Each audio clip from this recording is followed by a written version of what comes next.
दोस्तों, ईरान और अमेरिका के बीच में समझौता नहीं होगा, ये बात मैं लगातार पिछले एक हफ्ते से कह रहा हूं। पहले ईरान ने अमेरिका को समझौता पत्र भेजा, अपने पॉइंट्स रखे, फिर अमेरिका ने फिर ईरान को भेजा और अब ईरान ने उसको रिजेक्ट करने के बाद अपना समझौता जब अमेरिका को भेजा तो अमेरिका ने भी एक तरीके से उसको, आप कह लीजिए कि कूड़े में डाल दिया है।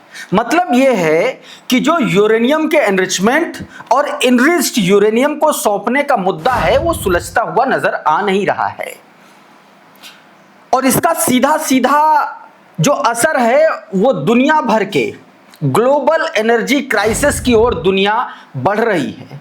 दुनिया भर की ऑयल रिफाइनरीज में आग लग रही है। दूसरी तरफ यह भी एक घटनाक्रम है। अपने भारत के प्रधानमंत्री नरेंद्र मोदी ने बीते दिन एक ऐलान कर दिया और यह कह दिया कि भारत के जो लोग हैं, जो अपने देश के जो लोग हैं, उनको पेट्रोल डीजल बचाने के लिए वाहनों का इस्तेमाल कम करना चाहिए। यहां तक कह दिया कि बढ़ती महंगाई को रोकने के लिए, भारतीय मुद्रा की मजबूती बचाए रखने के लिए सोना खरीदने के लिए मना किया गया। हालांकि आधिकारिक नहीं है, यह अपील है। तो इस जंग का जो असर है वो अब दुनिया भर में दिखता हुआ नजर आ रहा है। आज इस वीडियो में मैं आपको बताने जा रहा हूं कि कैसे ये जो डील की बात चल रही थी, ये दरअसल एक बहुत गहरे और बहुत बड़े और अंतहीन जंग की ओर बढ़ रही है। ये बताने की कोशिश मैं कर रहा हूं। अभी इसके बारे में पूरा आपको विश्लेषण करके बताऊंगा। दूसरा, नॉर्थ इजराइल में हिजबुल्लाह ने एक बड़ा अटैक किया है और यह अटैक सीधे इजराइल के सबसे बड़े और सबसे घातक हथियार पर किया है। जी, मतलब इजराइल को बचाने वाली, इजराइल की जो डिफेंसिव प्रणाली है उसकी आत्मा पर सीधा चोट करी है हिजबुल्लाह ने। और यहीं से शुरू करूंगा इस वीडियो की शुरुआत। सबसे पहले जरा इस वीडियो को देखिए। यह वीडियो खुद हिजबुल्लाह ने जारी किया। नॉर्थ इजराइल में आयरन डोम के लॉन्च पैड पर हिजबुल्लाह का यह अटैक, ये देखिए, ये लॉन्चर है, यहां पर सीधा अटैक करता है हिजबुल्लाह। और इस अटैक में सिर्फ आयरन डोम नहीं, आसपास के जो आईडीएफ के जो जवान खड़े हुए आपको नजर आ रहे हैं, ये भी बुरी तरीके से घायल हुए हैं। और दावा तो यहां तक किया जा रहा है कि इसमें कुछ लोग जो है हताहत भी हुए हैं, हलाक भी हुए हैं। क्लैश रिपोर्ट का एक ट्वीट बताया गया कि यह बहुत बड़ी खबर है। हिजबुल्लाह ने एफपीवी ड्रोन के जरिए इजराइल के आयरन डोम लॉन्चर को उड़ा दिया है और साथ में उसके क्रू को भी उड़ा दिया है, यह जानकारी दी है। करंट रिपोर्ट कह रहा है कि Hezbollah release a footage of FPV drone targeting an Israeli Iron Dome system and its crew inside Israel territory. मतलब इजराइल की सीमा के भीतर घुसकर हिजबुल्लाह ने एफपीवी ड्रोन के जरिए इजराइल के आयरन डोम को उड़ा दिया और साथ में जो सैनिक थे उनको भी बुरी तरीके से हलाक किया। आप जरा ये वीडियो में जरा ये हिस्सा देखिए, जरा जो करंट रिपोर्ट ने जारी किया। कितने लोग हैं? 1 2 3 4 और 3 इधर गाड़ी के पास में, व्हीकल के पास में है, तो 4 3 7 और 2 उधर वॉल से सटे हुए, 9 लोग। यानी कि जब हिजबुल्लाह ने अपने एफपीवी ड्रोन के जरिए ये अटैक किया, उसमें 9 आईडीएफ के सैनिकों की जान भी खतरे में पहुंची। और कहा तो यह भी जा रहा है कि इसमें कुछ लोग हताहत भी हुए हैं, हलाक भी हुए हैं। यह भी जानकारी निकल के सामने आ रही है। दोस्तों, करंट रिपोर्ट लिख रहा है कि Hezbollah is increasingly using FPV drone for precision strike, a threat the IDF currently has no effective way to counter. सीधे सीधे देखिए, इसमें एक बात कही गई है कि हिजबुल्लाह ने जिस तरीके से अपने फाइबर ऑप्टिकल केबल से लैस एफपीवी ड्रोन का इस्तेमाल शुरू किया है आईडीएफ पर, उसकी काट के तौर पर, उसके काउंटर के तौर पर फिलहाल आईडीएफ के पास कोई दूसरा रास्ता नहीं है। बीते हफ्ते बेंजामिन नेतन्याहू ने सिक्योरिटी कैबिनेट की बैठक ली और ये बैठक बताया जा रहा है कि 7 घंटे तक ये बैठक चली, 7 घंटे तक लगातार। और उस बैठक में गजा में जो अटैक बढ़ाने हैं हमास पर, उस पर चर्चा हुई। सबसे ज्यादा जो चर्चा हुई वो इसी पर हुई, ऐसा सूत्र बताते हैं। रिपोर्ट्स में दावा किया जा रहा है कि सबसे ज्यादा चर्चा हिजबुल्लाह के इन एफपीवी ड्रोन्स की हुई, जो बेहद कम लागत के हैं, जिनको इंटरसेप्ट नहीं किया जा सकता, जिनको किसी से पकड़ा नहीं जा सकता किसी तरीके से, और वो इजराइल को लगातार मार रहे हैं। यहां तक खबरें आ रही हैं कि इजराइल के अधिकारी, जो आईडीएफ के अधिकारी हैं, वो ये बात मान रहे हैं कि एफपीवी ड्रोन के जरिए साउथ लेबनान में आईडीएफ पर हिजबुल्लाह भारी पड़ चुका है। अब ये बात तक कही जा रही है। अब एक और ये तस्वीर देखिए, ये एक स्ट्राइक की है साउथ लेबनान के इलाके में, ये उससे जुड़ी तस्वीर बताई जा रही। तस्नीम न्यूज एजेंसी के हवाले से ये खबर है।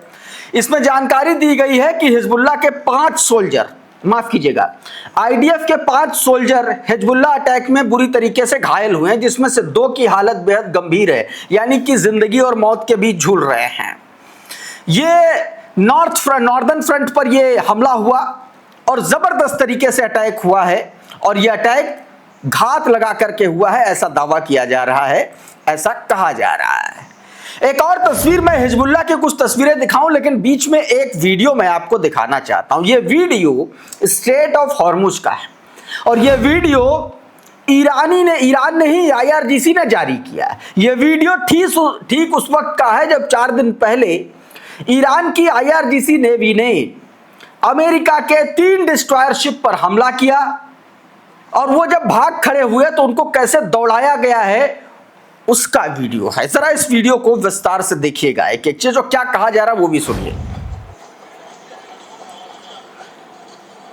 ये आईआरजीसी के जो लोग हैं इधर से दौड़ा रहे हैं अपनी बोट से, और वो सामने जो है वो वॉरशिप जो है अमेरिका का, वो भाग रहा है। इसमें इनको लायर्स, ओल्ड फॉक्स जैसे शब्दों का इस्तेमाल किया जा रहा है आईआरजीसी की तरफ से, और दौड़ाया जा रहा है, मतलब जान बचा करके भागे हैं। ये उसका वीडियो है, और ये वीडियो उस बात की भी तस्दीक करता है कि हॉर्मुज में किसका पलड़ा भारी है। अमेरिका बुरी तरीके से बौखलाया हुआ है इन्हीं तमाम सारे घटनाक्रमों को लेकर के। खैर, बढ़ते हैं आगे, हिजबुल्लाह पर एक बार फिर से लौटते हैं। जरा इस एक और वीडियो को देखिए। ये रसफ में इजराइल का जो मरकावा टैंक है उसको निशाना बनाया और उसको पूरी तरीके से तबाह कर दिया है। ये आपकी स्क्रीन पर तस्वीरें,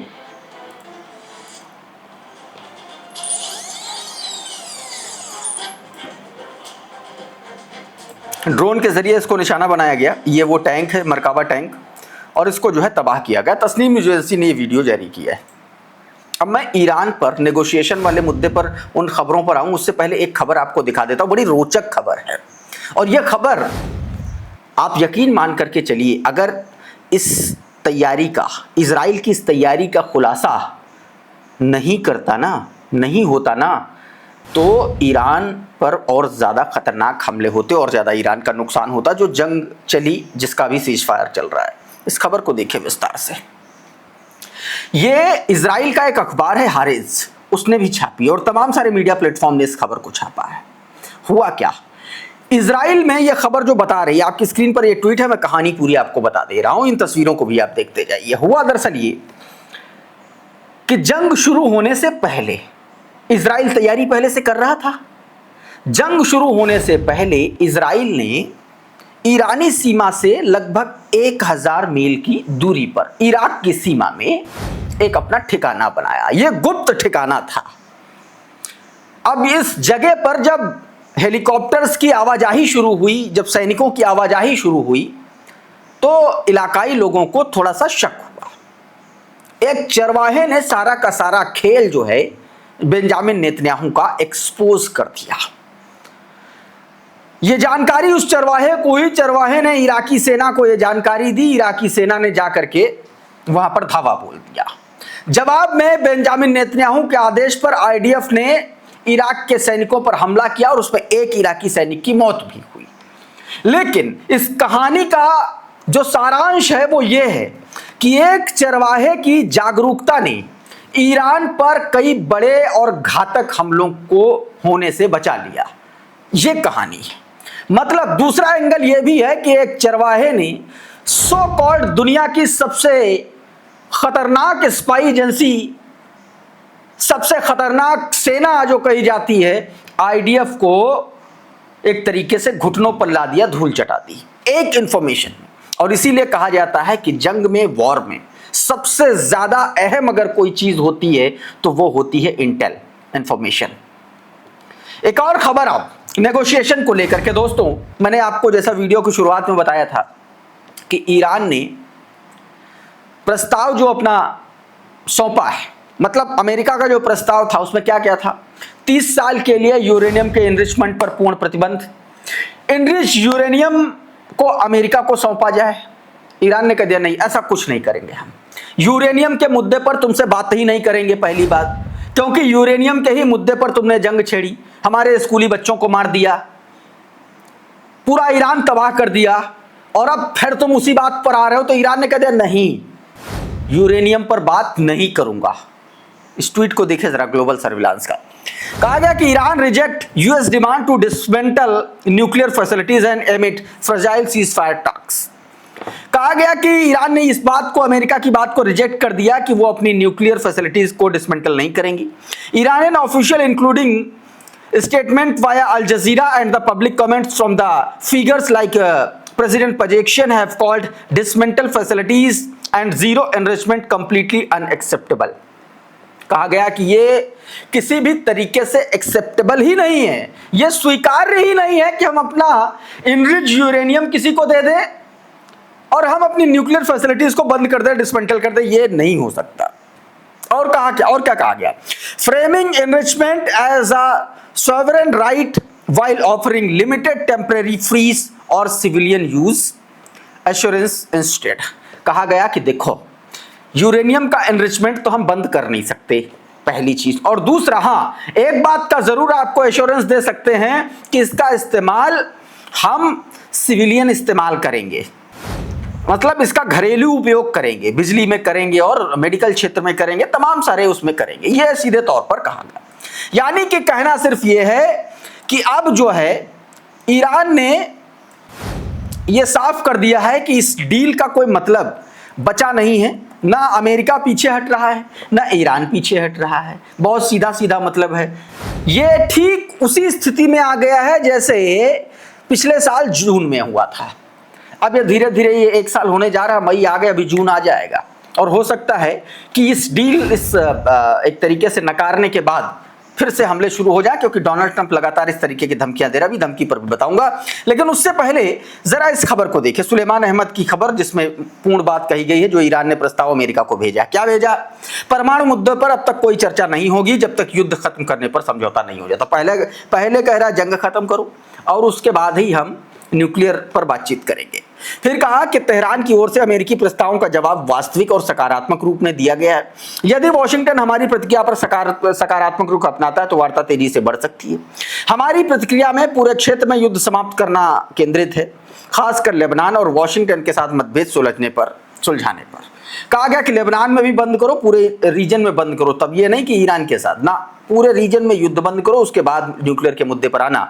फिर कहा गया कि अब फैसला वॉशिंगटन के हाथ में है और उसकी राजनीतिक यथार्थवाद के प्रति प्रतिबद्धता निर्णायक होगी। सीधे तौर पर बताया कि तुम्हारे पाले में गेंद है, अब तुम जो चाहे वो करो उसका।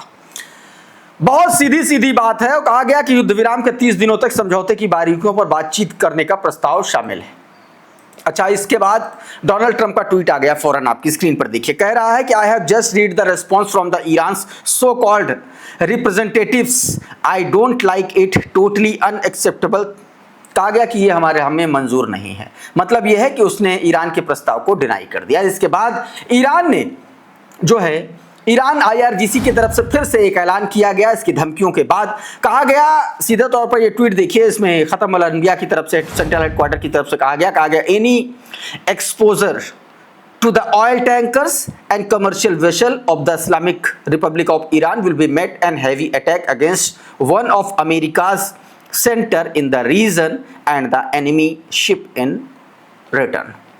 बहुत सीधी सीधी बात कह दी गई है कि अगर स्ट्रेट ऑफ हॉर्मुज में किसी भी तरीके का कोई धमाका होता है, कुछ भी अटैक होता है ईरान से जुड़े हुए टैंकर, वेसल या कंटेनर पर, तो इसका जवाब अमेरिका को बहुत मजबूती से दिया जाएगा। उसके मिडिल ईस्ट में सबसे मजबूत केंद्र को निशाना बनाया जाएगा और उसके जहाजों को उड़ा दिया जाएगा। ईरान ने अपनी गादिर पनडुब्बी को भी स्टेट ऑफ हॉर्मुज में उतार दिया है, ऐसी खबरें निकल के सामने आ रही। ईरान ऑब्जर्वर की इस खबर को देखिए, बताया गया the Iranian navy announce the deployment of the Ghadir class submarine to the strait of Hormuz.